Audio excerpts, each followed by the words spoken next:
ही माझी पारंपरिक पद्धतीवर आधारित संत्रा बाग आहे आणि मी नेहमी जे सांगत असतो त्याप्रमाणे सध्या यावर गवत कापून पडलेले आहे, म्हणजे ग्रास कटरनी, आणि हे गवत सडून छानपैकी याचं खत तयार होतं आणि ऑर्गॅनिक कार्बन वाढतो।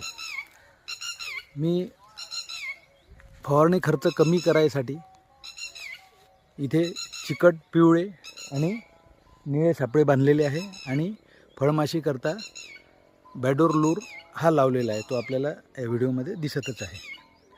आणि या झाडावर ज्या वेली दिसतात ह्या वेली काढणं आवश्यक आहे। या जर काढल्या नाही तर यावरच या फळमाशीची पुन्हा पिढी जी आहे ती पोसल्या जाते आणि याचा प्रसार जास्त प्रकारे होतो, म्हणून या वेली काढणे आवश्यक आहे।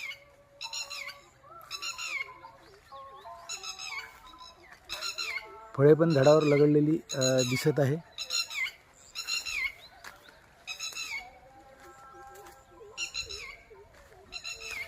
सोबतच फवारणी खर्च कमी करायला आपण प्रकाश सापळे हे सुद्धा वापरायला हवे। या सर्वाचा परिपाक म्हणजे माझा जो फवारणी खर्च आहे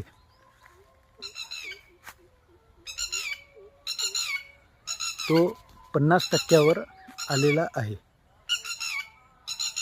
आणि ही सर्व उपाययोजना आपण पूर्वनियोजितच करायला हवी। नुकसान झाल्यावर बऱ्याच वेळा आपण फवारणी करतो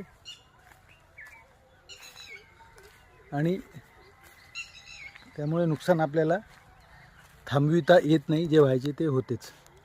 म्हणून जेव्हा नवीन पालवी झाडाला येते त्यावेळेसच बऱ्याचशा किडी यामध्ये येतात। आपल्याला चिकट सापळ्यावर जे पतंग आहेत ते चिपकलेले दिसत आहे। हा निळा सापळा आहे, यामध्ये ब्लॅक थ्रिप्स आणि नागअळीचा पतंग आकर्षून चिपकला जातो।